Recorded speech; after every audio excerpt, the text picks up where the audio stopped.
Good morning, good afternoon, good evening, depending on what part of the world you're in. I'm Kevin Klein. This is the Venture Outfitter. We are streaming live to a bunch of different locations, special orientation today about what we're going to go over and stuff like that. I'll hop right into it in just a second. I'm experimenting with some new cameras here in the studio. So welcome to our little humble abode here in the studio. Well, we're going to be taking this on to onto the road very soon, and I won't be in the studio next week. I'll tell you a little bit about that in a few slides about what's happening, but I want to kind of let you know about what's happening with this idea. We're preparing dialogue for building the future, and there's a lot of this is one of my favorite things to kind of talk about things like that. But the main thing that's going to happen, I want to make sure that we have some material for a lot of the people that are not directly involved in the community, but are going to be rapidly joining us because of some things that are happening.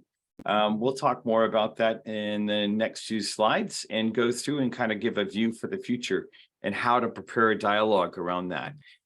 So welcome to the Venture Outfitter. This program is all about helping the Tech Ranch community around the world plug in and support each other as we're building our ventures moving forward. And I'm getting even clearer about some of the concepts around, about Tech Ranch. I've been working with entrepreneurs almost 20 years now, but it's interesting how there's always something new to learn. And I was explaining it in a recent speech I was giving a few days ago to another group of people from just some stuff that happened, and I was saying that the world's shifting, it's changing really rapidly. But one of the things that we need to do is we need to focus on the people who are going to help the world transition, and that is the entrepreneurs. And so you guys have heard me talk about that before if you're in the community, but part of what I want to do is just keep on echoing this idea that I think we're going to have even bigger work to do in the coming days, weeks, months, years.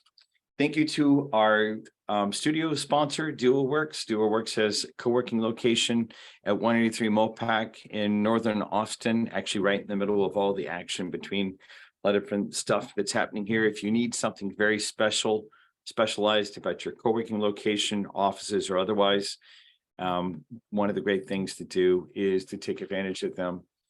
And if you mention to them that you heard about this through Tech Ranch, you'll get a discount because Linda Blackman, who runs DualWorks, is a long-term Tech Ranch supporter. She was in one of our programs many years ago, and so the feeling's mutual back and forth. So thank you to Linda and her team for taking care of us, and thank you for the sponsorship of our studio. So if you're not in the Tech Ranch community site, make sure that you join. Here's a URL for being able to do so. You can also go to techranch.com/connect, and we have all the facilities for you to be able to sign up there. And you'll have an increasing set of reasons that you'll want to do so based on what we're talking about today. But today's conversation, I kind of already alluded to it, is about preparing for building the future and preparing dialogue for building the future. And why do we do that? Let's talk that through. And what we're going to do is we have a small studio audience that's with us today. We'll be hearing from several different people, a couple of new faces, and also some of our strong community supporters that are entrepreneurs building their own businesses. But part of the thing that I want to really dig in on is this idea about how do we prepare dialogue for the future. All right, so first thing I'm going to do is make some claims. I predicted a bunch of different inflection points over my 30-year history as an entrepreneur. Predicted e-commerce before e-commerce was cool, object-oriented development before that, open source based projects or that drove commercial applications. Like I built a cybersecurity company years ago for taking care of cybersecurity. I predicted the age of entrepreneurship with the launch of all the programs and, Austin's first privately funded incubator. I predicted international crossroads in Austin. I opened up the first, co-working location here, a lot of different things. There's a lot of different, I was looking for the original blog post that I did on this and I couldn't find on my blog, which was kind of funny, but bunch of different things that I feel that I've been a visionary around. And I want to get to the vision that I actually see coming now.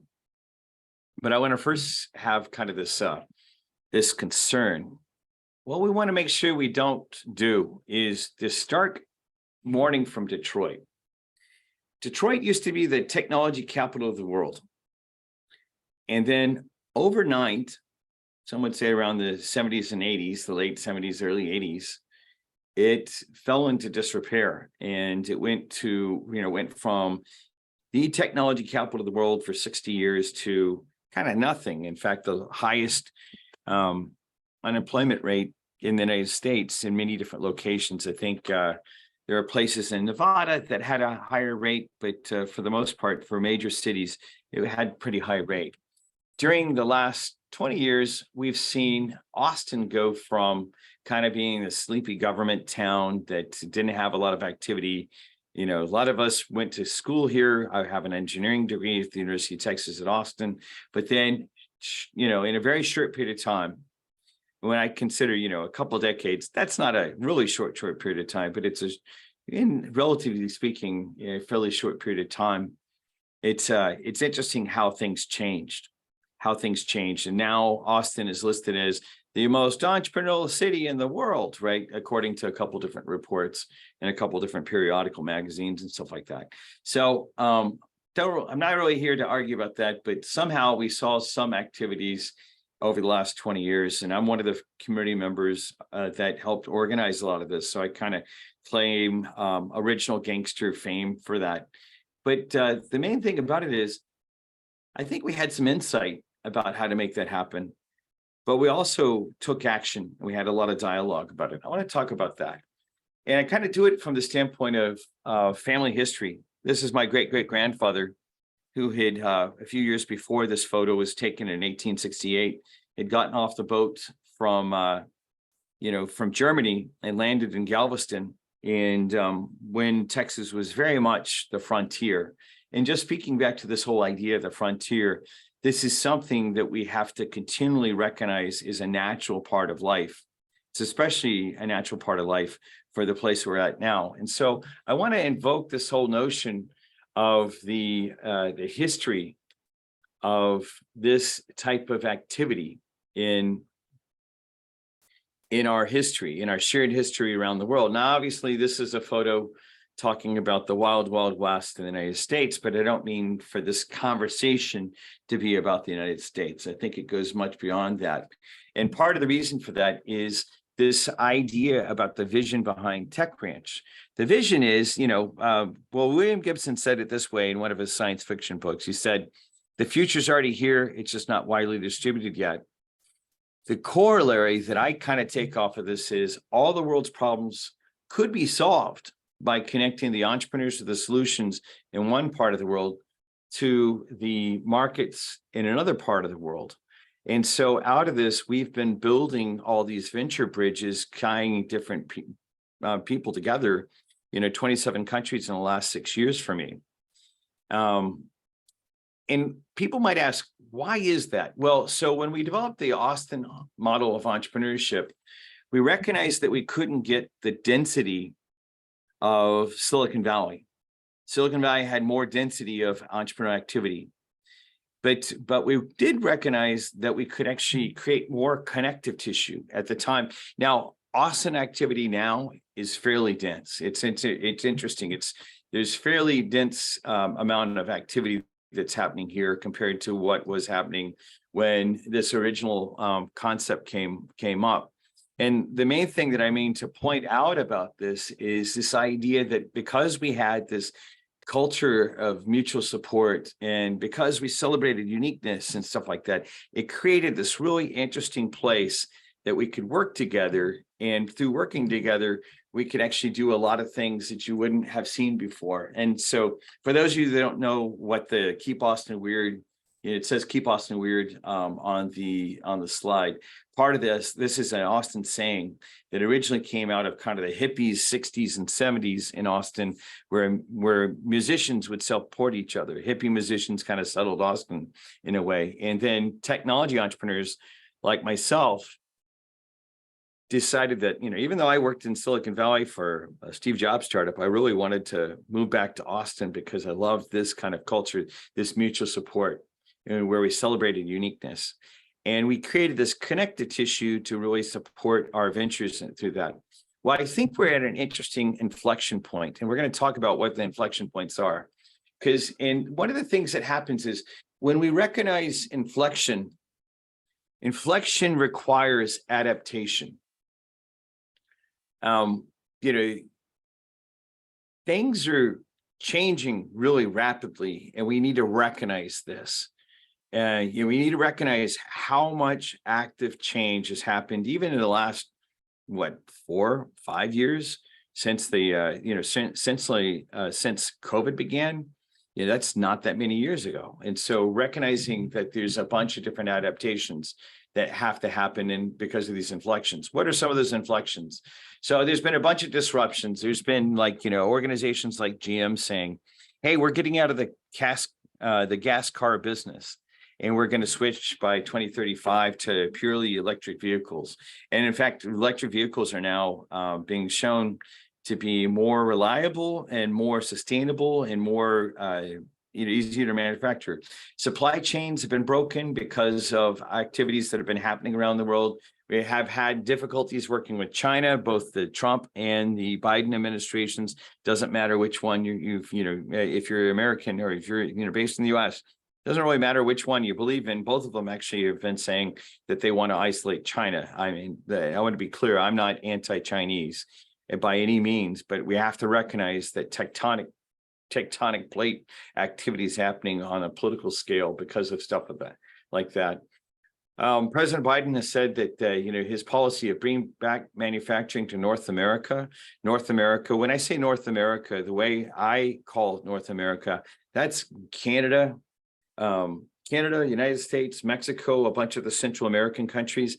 I consider that all North America. It's not just the United States. So bringing back manufacturing to North America, and then these unique Texas, Mexico, although it's not just Texas and Mexico, opportunities with the USMCA. Why do I focus on Texas? Texas's number one trading partner is Mexico, and Mexico's number one trading partner is Texas. And there's a massive amount of activity that is shifting away from Asia into our southern neighbor, not just Mexico, but a lot of the different countries in Latin America, but especially with Mexico. And we're going to talk about that a little bit more. Another set of disruptions, the Ukrainian war obviously is created a lot of uncertainty about grain and other activity about that. There's been concerns about the war and what its implications might be. Artificial intelligence is now, if you heard it from me about 4 years ago, I said all these jobs are just going to go away. It's going to happen very quickly. And now that ChatGPT is out, it's really clear that we're even talking about some of the white collar jobs that were pretty sophisticated in the past. The engineering jobs, there are going to be engineering jobs that are just disappearing because they're being replaced by artificial intelligence that can write code. Political instability, we've seen a lot of this, especially in the United States, and then COVID and other different other mass exposure type of events like COVID have really created a lot of disruptions. And it's even more fundamental than that. If we look at there's a number of different industries that are seeing this. Like in the computer industry, we've seen this a bunch where there's called this ephemeralization of technology, where types of technology just sort of drop away. Like as an example, in the music space right now, most people don't buy CDs anymore. They certainly don't buy records anymore. Same thing is going to happen with cars. The car example that's on the left in this photo has hundreds of parts. And it's got like lots of different parts of the drivetrain. The drivetrain requires all these different value chains, from oil to steel to, aluminum to all sorts of different stuff. And now, in most electric vehicles that are coming out, there's really only 3 major portions of that. And the need for oil and the need for a lot of other things like oil, as well as, gasoline, a lot of it's just sort of dropping away. And so, fewer parts means fewer manufacturers and fewer jobs. What's going to happen in that reality? Well, this is where those of us that are committed to changing the world for the better have to step in. There are a lot of people in the startup community that tend to focus on just high-tech entrepreneurs or high-tech ventures, ventures that have economic impact. And it's all they really care about. We then have another group that focuses on social entrepreneurship. There's a lot of nonprofits and social good that happens in the world and stuff like that. The space, though, that I want to be nudging our community towards in the larger conversation that's going on about this set of ideas of, what's possible. When you have that much disruption, what's possible for a community of entrepreneurs is we can truly support each other in becoming transformational entrepreneurs. Transformational in it applies a bunch of different things. Transformational in that we're changing the world, we're changing technology. We're also doing the internal change, changing ourselves, because we recognize to grow with the future, to adapt to the future that's coming, there's going to be more gnashing of teeth as well as transformation, whether people want it or not. And we see a lot of resistance in some political spheres about, trying to deny, there's some stuff that happened in Florida recently about denying that certain things have happened in our shared history in the United States, as an example. I'm not really here to discuss that right at this point. I just want to lean towards it. But part of the thing to think about is, what are the things that we both individually as well as in a communal sense going to have to reckon with internally to really take advantage of this transformational opportunity. That's part of the thing that I want to be presencing and looking at. And part of the way that I've been looking at this is, so in my career, thankfully, it was really hard to start my first company almost 30 years ago with a customer that was one country away. At the time, this sort of thinking wasn't in vogue, but my first customer was a bank in Mexico, in Guadalajara, Mexico.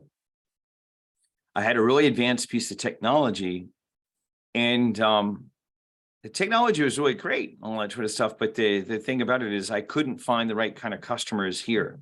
But I found this one bank that had been bought by this one a security trading company, what they call in Mexico a casa de bolsa, a house of the purse might be the way to say that. And the thing that happened is that gave me an opportunity. But it did more than that. It transformed me in a bunch of different ways in how it shaped how I thought about business and how I thought about the world and what would be possible at these later stages for different entrepreneurs that we're working with around the world.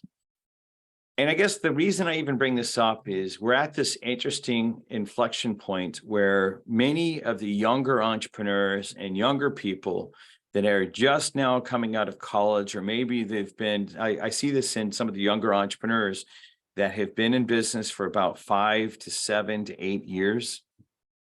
They hadn't gone through a major disruption before. They didn't have their bubble bursting around, like the internet bubble bursting around 2001. They didn't see the downturns where even engineers were losing their jobs in 2008. And so we're at this important point that, again, I want to say, as we look at the future, we have to figure out how to bring people together around this concept, and how to help some of these younger entrepreneurs. And I'm not just saying it's about younger entrepreneurs, but I do think that there's a certain point that for those of us that have some of the scar tissue to donate, because we went through 2001, or we went through 2008, it's important to start bringing that knowledge about how to deal with fundamental disruptions into the market that we're in right now. And the fundamental disruptions being whatever is happening, it looks like we're in a downturn. There's a lot of uncertainty. Banks like Silicon Valley Bank are hitting the wall. And okay, how did this happen? What do we do about it? that kind of thinking. Well, it's going to take discipline, and that's what this slide is about, the discipline. And I don't mean to just, I'm a long-term Japanese martial art practitioner. I like many years of judo and also aikido. And, there's a certain type of discipline that's being implied by the picture on the left, or the military, or the Japanese calligraphy on the right. But the thing that I actually think, though, is it's a different type of internal discipline. It's a more of an emotionally aware, emotionally intelligent type of activity that's going to happen, that's going to be required. The other thing to do is we're going to have to build even wider connective tissue, this wider connective tissue. Now, you've seen your local tech ranch been doing this, because we've been building these venture bridges. The slide here has examples of the innovation bridge that we built between Mexico and Austin. This was funded by the federal government of Mexico, and the whole idea was large companies have no problem stepping across borders to enter markets, like large organizations, Coca-Cola, IBM, Amazon, those kind of companies, Oracle, stuff like that. They easily can open up markets across borders. Dell Computer Corporation, as an example. But earlier stage firms, that's difficult. But earlier stage firms have the innovation tools for actually really doing this type of work, right? Like, if you really want to transform things, you don't see the transformative technologies, the innovative technologies coming out of the big companies. Big companies are there, and that they end up purchasing these upstarts, purchasing and then integrating them in and offering the innovations to the world through their channels. But large companies aren't necessarily very good at innovating. Not many of them are. That's why these venture bridges into different examples are so important. And as you've seen in some of the previous times, we've had a couple of the entrepreneurs from the innovation bridge. And there's been, for those of y'all that don't know about our venture bridges, we've had venture bridges in recent years with the Japanese government, Czech government, the Hungarian government. I was just in Lithuania 3 weeks ago. We've got activities happening in Uzbekistan.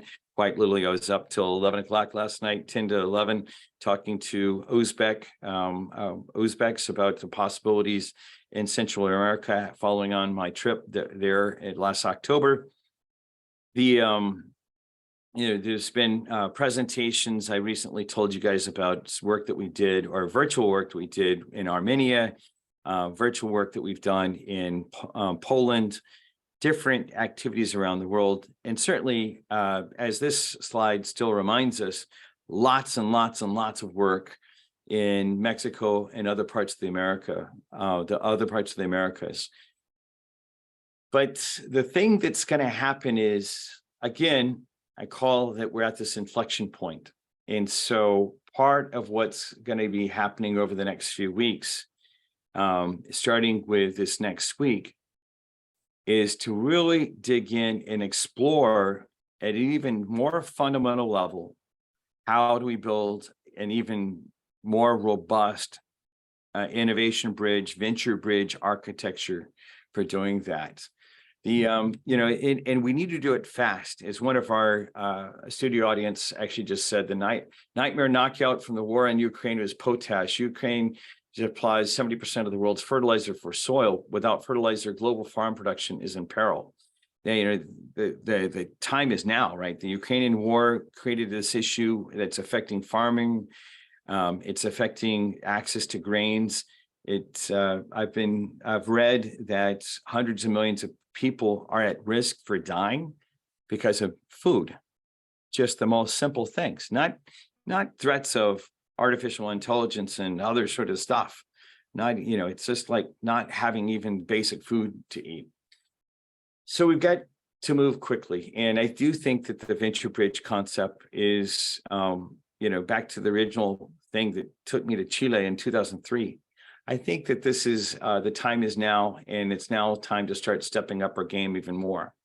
And so with this, one of the first or the next exploratory steps is this next week, I will be working from Chihuahua, Mexico, and we will have the Secretary of Innovation and Economic Development Madam Secretary, her name is Maria Angelica Manque Granados.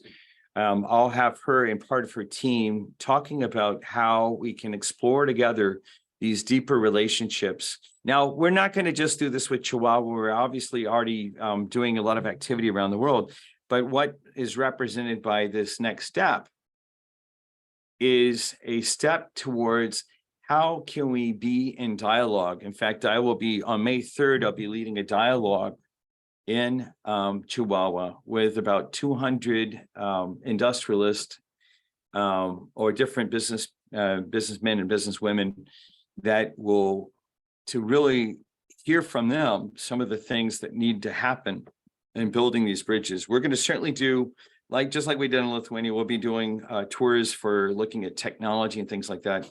But part of the idea is to take that next set of pioneering steps and do this in conjunction with, and like I said, it's going to be a lot of different bridges that are happening.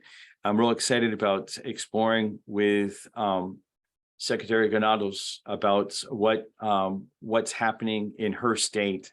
And you'll see this in other parts of the world as well. Just to remind you of different conversations that we've had with different individuals around the world about this sort of stuff. That being said, there's a lot of work to be done. And I wanted to kind of do this set of statements to get the set of thoughts out. I wanted to get it. I know that some of you are getting to watch this live because I get notes all the time about, you saw the live stream on LinkedIn or Facebook, but also to have elements of this talk saved on video so that we can start sharing it and start saying, hey, this is what's happening. It's the shift has happened again. The shift has happened again. And I'm claiming, as I've kind of predicted in the past, I think that we're at another big inflection point. And the time is now to start building for the future like we did with Austin. So that, a decade from now, and certainly 2 decades from now, we regionally, not just Austin, and I don't even mean to claim just Texas. And I don't want it just to stop at the region of, Mexico and Texas and the United States. I'd actually like to see it go beyond that. That's one of the reasons that you see us do so much work right now in Central Europe and in the Baltics and other parts of the world. But the time is now to prepare for this. All right, well, so I know there's a couple different people that might have reactions that are in the studio audience. And I told them right before we came on that I might call on them. But part of what I'd like to do is we'll step back, get some reactions, see if there's any dialogue that wants to happen right here, right now. I know we've got a small group, and I will open up my browser so I can follow along for any of you that are watching on the streams. Sometimes it takes me a little bit to get that set up because I was scrambling to get over to the studio this morning, but I will, and I don't have it set up just yet. So I apologize if we're running slow, but part of what I'd like to do is, as well, if there is other individuals that are in the studio that are also watching the streams, keep me honest. I know that something just came in. Paulina just said, people don't realize that everything was going to take time. It wasn't going to be all immediate consequences economically. It takes time for long-term impact. Certainly. Let me do this. Does anyone in the audience want to react, whether it's one of our long-term community members or our newest fellow that's joining the Tech Ranch from Mexico, from Mexicali, Mexico? Kekoa or Paulina or Denise, anyone would like to join the conversation and react to this? And like I said, I'll bring this up on LinkedIn so that I can actually react there as well. I know that I'm running just a little bit behind about that. I would love to get your reactions. Okay, I would. Yeah, Denise. The thing I'm struggling with right now is, like you, we entrepreneurs can see this now. We can see the need for it. We can see it coming because it's actually already here. My angst at this point in time is looking at I'm of course educator. So I look at schools. Schools are built to train factory workers. They are built like that. They are built from room to room. You go through a schedule that is like a factory, and they're being, we don't need factory workers anymore because we have robots. Right. So everybody nods and says, oh yeah. And they're thinking, well, that's not me that they're talking about. It's talking about all of us, because you can't come back from someplace you've never been. So how do we convince the ones particularly in education? Because I mean, it's an educational institution, and that institution is like in all capital letters. It's housing Humpty Dumpty. Humpty Dumpty fell off the wall a long time ago and really crashed and burned. So how do you teach? How do you teach them? How do you show them what it can look like and feel like and sound like and act like and all that kind of stuff? How do we do that? The worst part about it is, in spite of it has to almost be in spite of the politics that's happening right now, right? Because there's such Absolutely. control that's going on. Like the arguments are misplaced. We have politicians arguing about transgender people, when we have schools being shot up, and like it doesn't make sense to me. Like, why worry about, like, if this person's going to meet someone that's some guy that or some person that's choosing to wear a dress, when they might meet someone who's got a gun that's going to take their life, right? I don't understand how to do that. I because of my background, because I had a really difficult, I mean, I was a good student, but I grew up in a very almost reactionary school, what do you call it, the school group, or the district that we're in was downright reactionary. It was hard to deal with even back at that time, and I think it was misplaced. It's like, and to see what students are up against right now with politicians that are not even paying attention to the basic needs, I think we almost have to figure out the answer to the question you're saying, Denise, in spite of the structure that's there. Yeah, you're right. I was reading about education, right? It's based on the Prussian model of, like World War I, send people to the industry. Not even World War II, not even, command and control of World War II. It's World War I. It's that's where the one type of tactics. Yeah, that's where the multiple choice test came from. So being able to do that. Anyway, yes, I agree. I totally agree. And I mean, we're entrepreneurs. I think our population, that the community that we have, I think we can figure it out. I think we do it for ourselves. Like, I think we build the bridge between each other, connective tissue, because everybody has to learn new skills. How do you teach them? And the best way I can think of it at this point in time is like Maverick did in Top Gun. And he said, I am not a teacher. I'm a fighter pilot. That's who I am. And that's the way you teach. He had to show them that they could come back from that mission. And he had to do it himself. I think that's what we have to do too. I think we have to be the answer. We have to be who we are, and we teach through who we are. I think you're totally right on. And in one of the things, including in that is there are other countries that I think have this figured out. When I read about what's happening in Finland in education right now, I'm really moved by what's happening there. It's just amazing to see what's happening there. And it's like, and I think sometimes because other people don't get to see the breadth of the innovation that's happening in the world, they can't believe that future might be, that something better might be out there. So they argue, these little political arguments that don't make sense. They're fighting for a history versus a future, not realizing that things have fundamentally shifted. And so I do think that that's part of the way that we in the United States can look to other countries, just like other countries look to the United States for leadership in certain areas as well, right? I do think that that's one of the answers, but yeah, I don't have the answer to that. I do think that you're right. We have to be the fighter pilots. We have to just be, and then figure out how to do that ourselves and bring it to other people from that standpoint, whether it's in ed tech like yourself or one of the other categories of areas that we're driving pioneering change.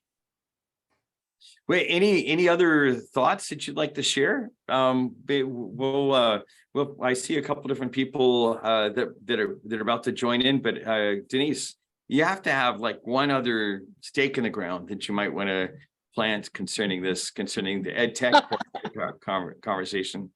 Okay, if the institutions are the ones that are the most entrenched, like teacher colleges, teacher education groups, and the legislators that are, that listen to a lobbyist versus the research people, that's what we've got. So how do we include them? Because we have to have them. We have to have them in order to scale. Yeah. So I think we make them part of the research. I think we set up action research projects, studies, whatever. I think we do that through Tech Ranch and get them on board, because the way you can make behavior change is when they know that they're going to be contributing and they have certain guidelines they have to follow, which of course are the new things, like they have to use technology. They can't, they have to do some research. They have to get up in front of people and share something. So I think we make them part of the project. That makes sense. Well, I think that's one of the reasons that for me, I've never been shy about getting my passport out and going to other places to learn. Same kind of thing as inviting people into that. Vince Marotte just out on the LinkedIn, he says the player coach. I think the position that you're calling the Maverick from the most recent movie by that name, the player coach is what he says. And Laura Dinofrio, sorry, I'm mispronouncing your name. Big fan of Austin, big fan of Tech Ranch. Thank you for that as well. I appreciate that shout out that's happening on the LinkedIn. So thanks, Denise. We'll definitely put you front and center, obviously, because of the leadership that you've been driving in the ed tech space. Let's see, Vince just mentioned as well, and just to continue to bring this into the dialogue, he says, in my experience, those for whom the legacy institutions worked are the wrong people to change these institutions because they are disconnected from the real problems that need solving. How to legacy institutions, school and government trust outsiders to bring change. Any reactions to that? How do we get the people that are entrenched in the existing reality to lead change? What do you think, Denise, in reaction to what Vince just posted? I'm actually looking at how do I convince some people to fund scholarships, specific scholarships that are entrepreneurial scholarships that will combine ed tech and med tech and the mental health, the safe, whatever. But the people that have the ideas quite often don't have the money. Yeah. Like they don't have the money to even travel. But if they did, but if that's part of the project, they have to be willing to, study. They have to be willing to try some things and iterate and whatever. If we iterate with technology and we iterate with manufacturing and we iterate with, crop growing and all that kind of stuff, we can certainly iterate in education. Exactly. Well, and one of the things that I think is convinced of about that is that's part of the way we can do that is I do think it's important to travel, but hopefully with the change, the death, the distance that kind of happened where, now in COVID times, we can use these type of technologies. I'm hoping that we can actually learn from each other even faster. So, well, I think you can. I think we need all of it. Let's know. let's do this. Let's bounce around a little bit. Thank you, Denise. What we'll do is we're gonna Jello, bring Kikoa onto the channel. Kikoa, I don't, I'm not even sure where you physically are in the world right now, but let's see, Canadian that opened up a business in New Zealand that has done work across the United States, and but tell us what's your point of view. You definitely have a lot of insight because of the places you've been and you traveled to. Yeah, we'll leave my place undisclosed for now. But I agree with everything that's being said right now. I think in particular, this is actually a lot to do with the work I was doing 5 years ago in New Zealand, almost 6-7 years ago now. And it was about how to get government more engaged with citizens and how to provide better services for citizens with the government backing that. I think the answer, like, Denise was touching on it as well. And like you mentioned, the problem about food is it's also what you said, Kevin, that we almost have to build something in spite of the current institutions and organizations. And one of the realizations I came to through the work I've been doing is that it's almost as though we need to create something separate outside of government, but still have our ties in there. And I think there's, in different words, like a battle on multiple fronts. I think what I've been seeing over the last several years as I've been on this journey of exploring different types of organizations and how to bring about changes to the world. I feel like community is probably the biggest proponent of how we can make small changes that end up becoming a big success. My teacher once told me, if you want to change the world, build community. And if you want to build community, learn how to cook. These are just really simple tenets of truth. And when we talk about building services that are, impactful for the people who are actually experiencing these problems every day, someone mentioned it on LinkedIn, that it's hard for the people that are in these, ivory towers, if you will, to really understand the problems that are happening down in the trenches. And what Denise has been speaking about, the people that have the best ideas usually don't have enough money. They're also the people that are in the trenches working day to day with these people. And so it's about how to empower and resource these people who are working within their communities to build out or build something that's going to empower them, to give them more capability and capacity to bring about change in their own communities. But then I also think there's another battle that needs to be fought, which is, with the work that you're doing, Kevin, which is showing that the way the communities are creating impact in their own little environments are something that government should get involved in. Because at the end of the day, it's really about decentralization of power and resources. The question about food, as an example, there's I can't remember where I read this stat, but it's we produce over 10 billion, enough food to feed 10 billion people, but somehow we're still starving. It doesn't make sense. And so what's blocking that, and why is this becoming a problem when we clearly have the resources to be able to support our population? And so if we can show to government that our communities can thrive through their own organization and use of resources with some backing, some funding that can come through that supports these initiatives, that it's easier for them to provide the funding or the additional support that's necessary for it to become a large scale solution. So that's much of the work that I've been working on. Just one last touch point is, I think the models that have existed for a while are kind of not to get all hippie-ish, but there's a lot of things around conscious communities or intentional communities, and you see these communities basically building their own world, and they're providing all the food, the education, the healthcare that they need, of course, taking from the traditional world, the industrial world as well, but finding ways to organize themselves in order to create something that they would love to live in. And there's a lot of things to learn from these people. And I've been through many communities over the last 5 years and seeing how they work, how they don't work. A lot of the times, it comes down to, even in small communities, there are politics. So that's always going to be there. But it's a lot easier to manage when we have something that we're all striving towards, some sort of purpose. So intentional communities usually have some sort of goal that they're trying to achieve, like permaculture as an example. they believe that they should be taking care of the earth and so for them, everything is about supporting the earth, but also supporting the people that take care of the earth. So there's a whole gamut of things. Just to touch on these things very briefly, hopefully that makes sense. Yeah, I think you're right on that. There's been a lot of experiments with people who have been, just like in the olden times that we're invoking, or the metaphors we're invoking earlier about, you had this group of people that were the pioneers.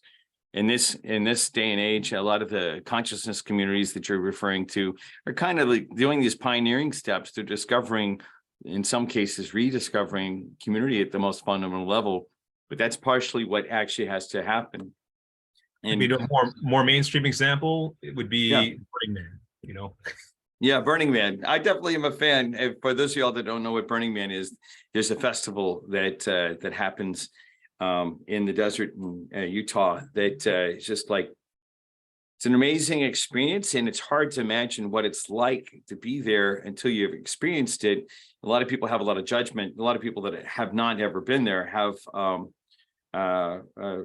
have judgment about a place that they don't know anything until you actually experience it. Then you're like, wait, this is totally different about what I imagined it might be. It's in the same way that until you actually, the common thought is, if we want to change and take care of people, that we'd have to spend more money, right? That's what we hear the politicians fighting back and forth of, well, more money has to be spent. But the truth is, it's not about more money. It's about clearing out the stuff that's not working and shifting over. Same thing about Burning Man. People would not imagine what it's like to be there till they have experienced it. What else, Kikoa? What I mean, you have a variety of different experiences in a lot of different categories, everything from technology to international to these type of things. What else would you like to input into this conversation? Well, I think I'll just, kind of dive deeper on like the Burning Man example. While it's can be seen as like this, party central for a couple of weeks, if you extract the lessons learned from there, it's a large group of people gathering, using their own resources to put forth something of intent, and they all are behind this purpose. And so without even government funding, they're able to produce a massive event and provide all the things that are necessary. Maybe not running water or toilets, but you bring that for yourself. But the lesson is that as a group of people, when we find a purpose that we all resonate with and align with, we have the resources to produce something massive that can create change. And Burning Man is just an example of like when people believe in something, for them it's an existential experience, for a couple of weeks. But this same idea of purpose can be applied to education, it can be applied to medicine, it can be applied to, anything around healthcare. It's just how do we invoke that feeling of, I believe in this purpose and I'm willing to use my resources and gather and work with these people to produce this result. And so I think there's a lot of lessons that can be learned. Burning Man is a real good example of like the size and scale at which we can gather resources and create something. I guess there's a really important distinction that I want to make sure I point to, that I hear in what you're saying about Burning Man. A lot of times, especially in many different countries in the world, including this one, there's this desire that people are shifting towards, or there's some desire, I think, because of the uncertainty, to shift towards authoritarians, like looking to an authoritarian to follow, right? It's like, what's happening? They're shifting to authoritarians. One of the things that's great about the Burning Man example is the 50,000 or so people are there. They're not following one person. There's like, on in the desert in Burning Man, there's like 50,000 different goals, 50,000 different, there's not one person that's being followed as an authoritarian. And I guess that's another thing because part of the thing that we see, some people waking up to the future that's coming. So we see some people resisting it and trying to get behind an authoritarian And that's a natural human thing to, to think that way, unless they've had the opportunity to see a future. Your model of thinking about Burning Man is great from the standpoint of a lot of times people might think that there's one group or one religion or one, I don't know, like one company or one behind it. And really there's not. That's one of the beautiful things there is you can go out there and have your own purpose for why you're there. One of the principles of Burning Man is this radical self-reliance. So it's not about relying on other people. It's not about relying on some centralized, of authority or anything like that. But it's amazing what emerges out of that. Yeah, I don't know. Any other thoughts about that, Keikoa? That's a great example. Yeah, and that's a really good insight as well. I think that's where we've been trying to go for a while. This concept of decentralization. There needs to be some sort of guidance, but I think that's the thing. Well, Burning Man is, again, as an example, there is like a general purpose from why we're there, and then there's all these other people creating their own groups within it. I think the same thing can be applied to. I'm just reflecting on the work I did with the government in New Zealand. We were part of one of the first government technology accelerators, GovTech accelerators in the world. The first one being in Boston, I believe. And for what it's worth, we didn't make the change that we wanted to make, but we did create an impact in the sense that government being more open to ideas coming from outside of their own, their own fences, I guess you can call it that. And I think that's where I'm really pushing towards, is that if you again, going back to what my teacher told me is, if there's something that we can do right now, it would be to build community, to build very purposeful communities around the areas of which we believe or know need a lot of support and development, education being one, healthcare being another, food as well. And so from that, I think is the concepts of where we can look to Burning Man as like what can potentially happen once we start to really build and cultivate those communities to a level or scale that's able to support more than just the 5 houses that are here on my road, to the town, then maybe to the county, and then maybe to the state, and creating these pods all over the place is how I would describe essentially, the solution that I'm trying to create. Yeah. So, Well, yeah, it's definitely a different way of designing for resilience, versus looking to it's not centralized, it's actually decentralized. It's a very powerful model. By the way, Daniel Apo just hopped on and said, just stopping by to support. Nice to see you again, Kevin. Daniel, thank you for doing a shout out on the LinkedIn. I always get a kick out of that. It's one of the fun things, since I travel the world and get to connect with all these different people around the world, and also be able to do a shout out. Keikoa, any parting thoughts? I think I left it there. It's you want to change the world, build community. That to me was the biggest insight I've had in the last. And then the second thing you said, if you want to build a community, learn to cook, huh? Learn to cook, right? And that's the teaching of supporting your people, and supporting each other, nourishing them, and providing them with the sustenance they need in order to do the work as a community. But then it also goes a level deeper, which is if you need to learn how to cook, you're also taking care of yourself. So there's a whole lot of insights there. One of the things that I would love to have happen in this, and we haven't, since we switched over to the new community site, we haven't necessarily had a lot of activity on the community site. I think we got rid of Slack because Slack was just getting too expensive.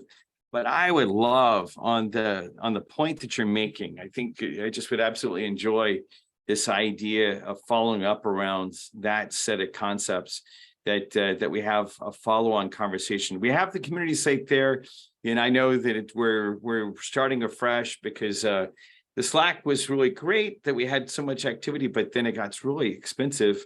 And part of the thing so I apologize for those of y'all that used to produce these really vibrant interactions there. But come back to community.techranch.com and let's have this conversation. Let's figure out what's the equivalent for our community about having to cook for each other.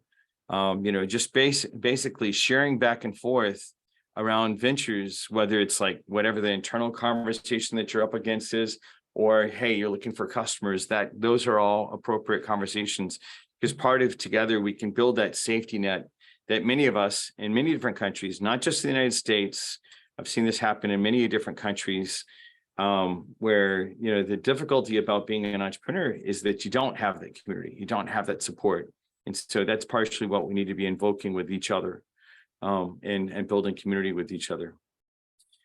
Thanks. Thank you, Kikoa, for your insight. I always enjoy that and look forward to catching up on a personal basis as well sometime soon. Well, cool. Well, what we'll do is we're going to wrap up for the day. I appreciate the people that are watching on the LinkedIn stream. We will be streaming next week as well. And obviously with, if you didn't hear earlier, the conversation that we're going to be building upon on this one is I will physically be in Chihuahua. And just like we did the broadcast from Vilnius, Lithuania, I'll be there, and I'll actually be interviewing the Secretary of Economy around some of the concepts that she'd like to see, and to kind of expose a little bit more of our northern neighbor, or northern Mexico neighbor, the state of Chihuahua.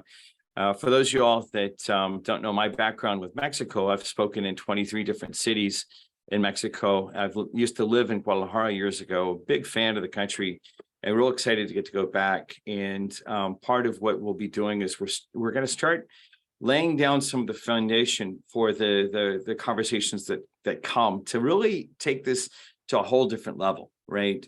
In the middle of all the disruptions that are happening, we're in a position right now to take advantage of the disruptions, to not have what happened in Detroit happen to our region, our communities, to each other, but actually to use this as a springboard for building a better future.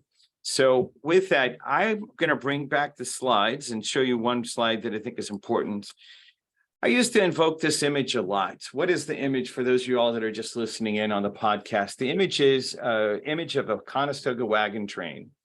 This image is many years old. It's an original image. It was a photo taken of a train that we see going off into the distance as it heads west. Far off into the distance, like wagons, wagon after wagon after wagon after wagon. When I saw this particular image the first time, it had me step back and do a little bit of research about this, because I didn't know. I knew about the high level history of going west in the United States, or that pioneering step, and anywhere in the world. It's this is true in the quote unquote new world of being in the United States or in the Americas. But the truth is that this has happened around the world over and over and over. That there's this idea that families, as they would meet at a trailhead, as an example, in St. Louis, they meet at a trailhead, and your family would have a Conestoga wagon, my family would have a Conestoga wagon, but we just met. You and I and our families just met in St. Louis, and then every week, a group of people would go west and take an existential risk. At the time, it was indeed an existential risk to go west and to take these type of steps. I invoke that imagery because part of what we have to remember is, in the uncertainty of the future that we're building together, this notion of community is an important thing to keep on bringing back and things like that. It's an important visual to remember that we have. The thing that's so important about that is to make sure that we don't forget our history. It's not that our history informs where we should go, but it reminds us who we should be. So the main thing to do is to make sure that that happens. Part of what we'll do from here is we'll continue to have these kind of conversations, obviously, since I'm going to be like on the other side of the frontier with Texas, that is in Chihuahua, Mexico. We'll make it a point to hear directly from the Secretary of Economy of that state, as well as some of the industrialists there. I will be leading a dialogue with about 200 business people in Chihuahua next Wednesday. If you are in the area and if you hear this and you'd like to join us, please let us know. I would love to have more voices there. On Thursday, we'll have the follow-on for that, and we'll have an opportunity to have some feedback and back and forth. We might actually be using a different platform for doing the interactions. Make sure you check your event calendar at techranch.com/events. If we do switch away from Zoom because of this very special set of interactions, we just might have to do that because of what's needed for the studio setup that'll be required in the facility that we're going to be at. But know that will be there. And with that, the thing I want to make sure I say is, if you're hearing if this is your first Venture Outfitter Weekly and you're not yet involved in the Tech Ranch community, go to techranch.com/connect, techranch.com/connect. Sign up for our newsletter, sign up for our community. The community is open and free. It's available to entrepreneurs around the world, as well as ecosystem leaders that are looking at how to support their entrepreneurs. And part of what we're here for is to make sure that we create this connective tissue around the world to engage others in these kind of conversations. Part of the thing that happens is not just to have nice conversations, but to drive business that ends up making the world a better place. And especially for those entrepreneurs that are taking those pioneering steps to do so. And like we heard from Denise and Keikoa earlier today, part of our work is to just discover and learn from other places. A good example, the education system in Finland, top of the world. Okay, how can we, whether it's in the United States or some other part of the world, how can we learn from them and then share in that and build for the better future without just throwing money at the problem, because that's not the answer ever. Okay, well, with that, we'll take it to a close. I appreciate you listening in today. Thank you for this format. We'll see you next week. It's always my honor to be a part of a community of entrepreneurs that are driven by vision and values. Let's go change the world for the better together. Thank y'all, and y'all have a great afternoon, evening, or morning, whatever part of the world you're in. Take care.